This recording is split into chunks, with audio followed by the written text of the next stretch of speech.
అలానే శివని ఇంట్లో నుంచి గెంటేయాలి. ఇందుకోసం సురభిని ఆమె ఫ్యామిలీని ఒప్పించాలని వాళ్ళ ముఖ్య ఉద్దేశం.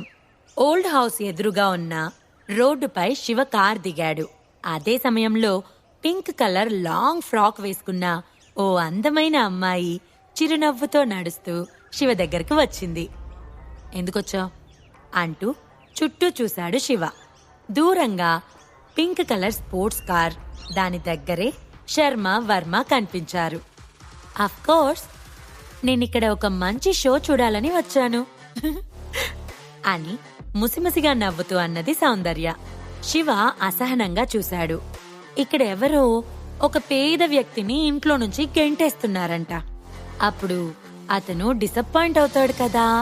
సో నేను హెల్ప్ చేద్దామని. ఏంటి శివ, నువ్వింకా మొండిగానే ఉన్నావా? చందు నీపై రివెంజ్ తీర్చుకుంటాడని నీకు భయంగా లేదా? శిఖా ఫ్యామిలీ ఈరోజు ఖచ్చితంగా నిన్నింటి నుంచి అండ్ కంపెనీ నుంచి తీసేస్తుంది. నువ్వు ఆ ఇంటికి వెళ్ళలేవు, జాబ్ ఉండదు. ఫ్యూచర్లో ఎలా లైఫ్ లీడ్ చేస్తావో నేను చూడాలనుకుంటున్నాను అని వెటకారంగా అన్నది సౌందర్య. శివ చిన్నగా నవ్వి, నా గురించి నువ్వంత శ్రద్ధ తీసుకోవాల్సిన అవసరం లేదు, టెన్షన్ పడాల్సిన అవసరం అంతకన్నా లేదు అని అన్నాడు. సౌందర్య మొహం కోపంతో ఎర్రబడింది. నిన్ను నువ్వు చాలా ఎక్కువగా అంచనా వేసుకుంటున్నావు శివ. యాంటిక్ హౌస్ లో నా ప్లాన్ చెడగొట్టావు. లాస్ట్ టైం నేను నీకు హెల్ప్ చేస్తే అదేదో నా తప్పైనట్లు క్రియేట్ చేశావు. నా చేతిలో నుంచి అంటే తప్పించుకుంటున్నావు. కానీ ఈరోజు ఈ ఫ్యామిలీ నిన్ను ఎలా వేధిస్తారో, ఎలా ఇన్సల్ట్ చేస్తారో చూడటానికి వచ్చాను. దానికి బదులు నా దగ్గర పని చేస్తే నీకు మంచి లైఫ్ ఉంటుంది అని బుంగమూతి పెట్టుకొని అన్నది సౌందర్య. శివ నవ్వాడు కానీ ఏం మాట్లాడలేదు. సరిగ్గా అదే సమయంలో వైట్ BMW కార్ శివ ముందు నుంచి కొద్ది దూరంలో వెళ్లి ఆగింది. గౌతమ్ డ్రైవింగ్ సీట్ లో ఉన్నాడు. అందులో సురభి ఫ్యామిలీ అక్కడికి వచ్చింది. సురభి, శ్రవణ్ కార్లోనే ఉన్నారు. కానీ రేణుకాదేవి కార్ దిగిన వెంటనే శివ దగ్గరికి వచ్చి తిట్టేదాకా ఆగలేకపోయింది. శివ, ఇన్ని రోజులు ఎక్కడ దాక్కున్నావు? నాకు తెలిసి నీకు కంపెనీకి రావడానికి కూడా మొహం చెల్లలేదనుకుంటా. నువ్వు చందుని కొట్టావంట. నిజంగా నువ్వు నీ చావుని కోరుకుంటున్నావు. అదృష్టవశాత్తు నేను నిన్నింట్లో నుంచి తరిమి కొట్టాను. లేకపోతే మేమెలాంటి ప్రాబ్లమ్స్ లో పడిపోయే వాళ్ళము నాకర్థం కావట్లేదు అని అంటున్న రేణుకాదేవి కళ్ళు సౌందర్యపై పడ్డాయి. సౌందర్యని నకాశికా పర్వతంలా స్కాన్ చేసి, ఎవరి అమ్మాయి? నువ్వు లాస్ట్ టైం ఓ అమ్మాయితో ఉన్నావు కదా, తనేనా ఈ అమ్మాయి? నీకు నిజంగా చాలా ధైర్యం ఉంది శివ. శిఖా ఫ్యామిలీ మీటింగ్ కి నువ్వు ఈ అమ్మాయిని తీసుకొని వస్తావా? అసలు ఏం మొహం పెట్టుకుని ఈ అమ్మాయిని ఇక్కడికి తీసుకొని వచ్చావు? ఇలాంటి పతితని వెంటేసుకొని తిరుగుతున్నావు. ఇక నీకు కంపెనీలో ఎలాంటి స్థానం ఉండదు అని కోపంతో ఊగిపోతూ అన్నది Renukadevi. What are you talking? ఏం మాట్లాడుతున్నారో అర్థమవుతుందా అని సౌందర్య కళ్ళెర్రజేసి అరిచింది. నేనేం తప్పుగా అన్నానని అలా అరుస్తున్నావు? ఉన్నదే కదా అన్నది అంది రేణుకాదేవి. సౌందర్య రేణుక వైపు అసహ్యంగా చూసింది. పర్వాలేదు, చాలా అందంగా ఉన్నావు. కానీ నీ టేస్ట్ బాలేదు. ఇలా సిగ్గు లేకుండా పెళ్ళైన వ్యక్తితో తిరుగుతున్నావు. ఆ తిరిగేదేదో కాస్త మంచివాణ్ణి చూసుకుని ఎంచుకోవచ్చు కదా. ఈ శివలాంటి వ్యక్తిని ఎంచుకున్నావు. అతనికి తాను బతకటానికే కష్టంగా ఉండి మా అమ్మాయి సురభిపై ఆధారపడి బతుకుతున్నాడు. నేను త్వరలో అతన్ని మా ఫ్యామిలీ నుంచి పూర్తిగా పంపేస్తాను. ఇప్పటి వరకైతే అతను శిఖా ఫ్యామిలీలో ఓ సభ్యుడిగా కాస్త సంపాదించుకుంటున్నాడు. ఫ్యూచర్లో అది ఉండదు. అండ్ లాల్ ఫ్యామిలీ వారసుణ్ణి కించపరిచాడు. నువ్వు అతన్ని వెంటనే వదిలిపెట్టకపోతే త్వరలో నువ్వు అతనితో వీధిలో పడాల్సొస్తుంది అని హేళనగా అన్న రేణుకాదేవి శివవైపు చూస్తూ, నువ్విలా అమ్మాయిల్ని మోసం చెయ్యొద్దు, అది కూడా శిఖా ఫ్యామిలీ పర్సన్ అనే ట్యాగ్ లైన్ తగిలించుకొని అని విసురుగా అన్నది. శివ ఏం మాట్లాడకుండా తల ఊపాడు.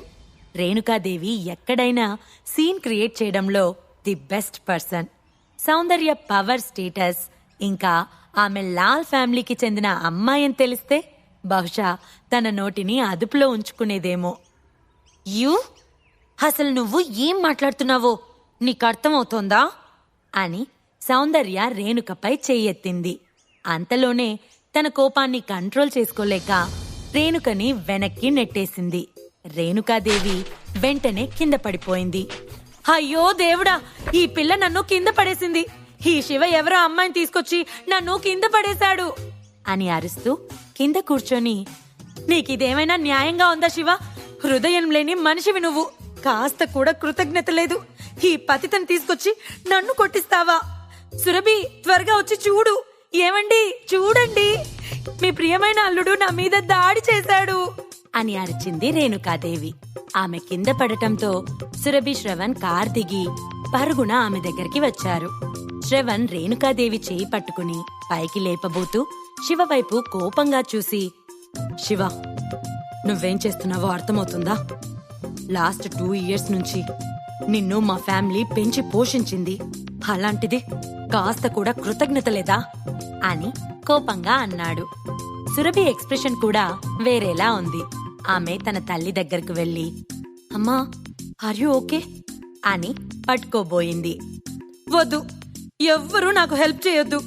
సురభి, చూసావా శివ ఎలా చేశాడో? ఇలాంటి వ్యక్తిని నువ్వింకా నమ్ముతున్నావు. అతను నన్ను కొట్టడానికి ధైర్యం చేశాడు. శివని మన ఇంటి నుంచి బయటికి పంపించేయాల్సిందే, లేదంటే నేనిక్కడి నుంచి అస్సలు లేవను అని కోపంగా అన్నది రేణుకాదేవి. అమ్మా, ప్లీజ్ ఇక్కడ సీన్ చేయకు, లే అమ్మా అని బతిమాలింది సురభి. లేదు, నేనిక్కడి నుంచి లేవను. ఈ చుట్టుపక్కల అందరూ శిఖా ఫ్యామిలీ వాళ్ళే ఉన్నారు. అందర్నీ పిలవండి. శివ ఎలాంటి వాడో వాళ్ళు చూస్తారు అని అరుస్తూ ఉంది రేణుకాదేవి. అమ్మా, నీకేం కాలేదు, ప్లీజ్ ఇక్కడి నుంచి లే అమ్మా అని అన్నది సురభి. నువ్వెలా చెప్తావ్ నాకేం కాలేదని? చూడు, నాకు నడుము నొప్పి వస్తుంది. నా చేయి కూడా విరిగినట్లయింది. ఇప్పుడు వెంటనే శివని ఆ అమ్మాయి చెంప మీద కొట్టమను. ఇంకా వాళ్ళిద్దరిని కలిసి నన్ను క్షమించమని అడగమను అని శివ వైపు చూస్తూ, శివ, నీకేమాత్రం మనస్సాక్షున్నా నువ్వు ఆ అమ్మాయి చెంప పగలగొట్టి నన్ను క్షమాపణ అడుగు అని అన్నది రేణుకాదేవి. ఏంటి, నీకు క్షమాపణ చెప్పాలా? అలా అయితే ఓ పని చేస్తా, నీ మొహం వాచిపోయేలా కొట్టి నిన్ను క్షమించమని అడుగుతాను అని కోపంగా అన్నది సౌందర్య. ఆమె లాల్ ఫ్యామిలీకి చెందిన పెద్ద మనవరాలు కనుక ఇంతకుముందు ఎప్పుడూ ఇలాంటి అవమానం జరగలేదు.